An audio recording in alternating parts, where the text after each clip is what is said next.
જય સ્વામિનારાયણ। કેમ છો બધા? હું વંદના સ્વાગત કરું છું તમારું મારી ચેનલ શ્રી હેલ્ધી ફૂડમાં। આજે આપણે બનાવવાના છીએ બટાકાનું રસાવાળું શાક। તો ચાલો બનાવવાનું શરૂ કરીએ। બટાકાનું રસાવાળું શાક બનાવવા માટે અહીંયા મેં 4 થી 5 નાના નાના બટેકા બાફીને લીધેલા છે। થોડી લીલી મેથી છે વઘાર માટે। લીલી મેથીથી બટેકાના શાકનો સ્વાદ ખૂબ જ સરસ આવે છે।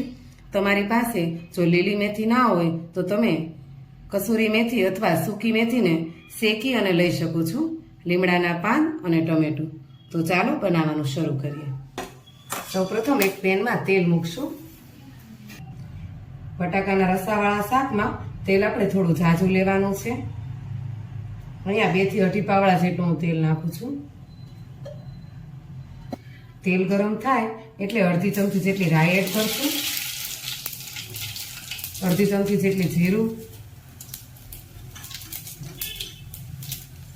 ચપટી હિંગ, 5 થી 6 લીમડાના પાન,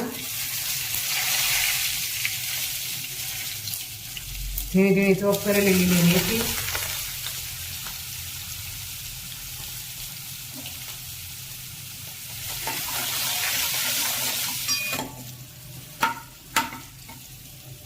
મેથી સકળાઈ જાય એટલે આમાં એક ઝીણું ઝીણું ચોપ કરેલું ટમેટું લીધેલું છે તે એડ કરશું।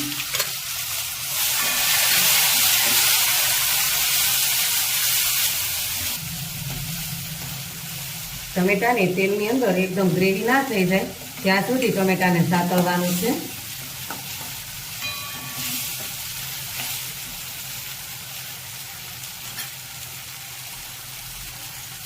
આ શાક એકદમ ભંડારામાં જેવું રસાવાળું બટાકાનું શાક બનાવે છે તેવું જ બનશે અને બનતા પણ વાર નથી લાગતી। બટાકા બાફેલા હોય એટલે 5 થી 6 મિનિટમાં આ શાક બનીને તૈયાર થઈ જાય છે। હવે આપણા ટમેટા એકદમ એકરસ થઈ ગયા છે। અડધી ચમચી જેટલી હળદર એડ કરશું,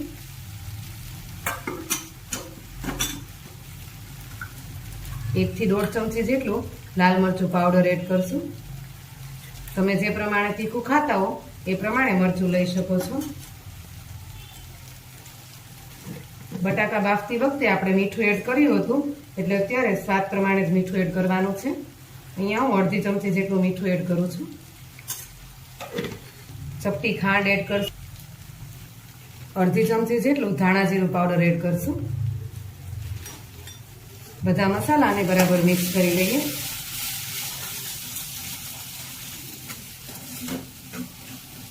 બધા મસાલા મિક્સ થઈ જાય ત્યારબાદ એમાં આપણે બાફેલા બટાટા એડ કરશું।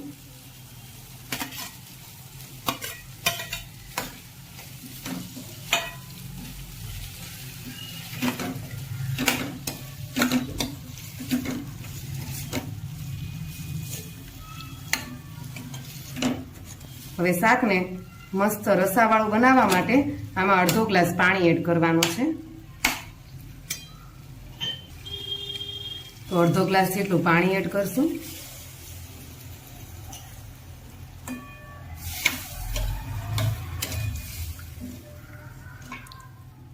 હવે 2 થી 3 મિનિટ માટે શાકને ઢાંકીને મૂકી દઈશું જેથી કરીને સરસ ઘાટો રસો થઈ જાય।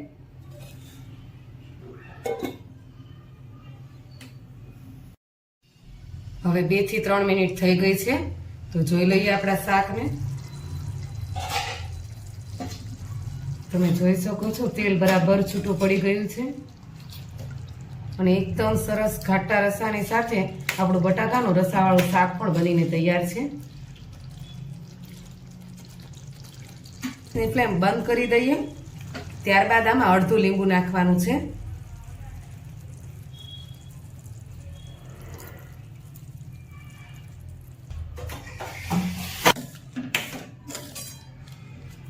લીંબુ નાખ્યા પછી આમાં ધાણા એડ કરવાના છે।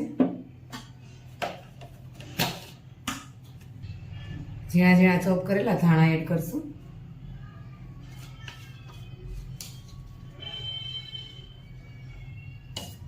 રોટલા, રોટલી, ભાખરી કે પૂરી સાથે ખાઈ શકાય તેવું આપણું બટાકાનું રસાવાળું શાક બનીને તૈયાર છે. જોતાં જ ખાવાનું મન થઈ જાય એવું આપણું શાક બન્યું છે. ચાલો સર્વ કરી દઈએ.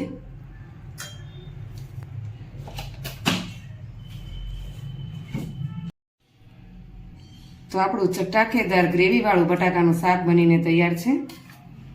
જો તમને મારી આ રેસીપી ગમી હોય તો મારી યુટ્યુબ ચેનલ શ્રી હેલ્ધી ફૂડને લાઇક કરો, શેર કરો અને સબસ્ક્રાઈબ કરો, જ્યાં તમને આવા અવનવા વિડીયો જોવા મળશે.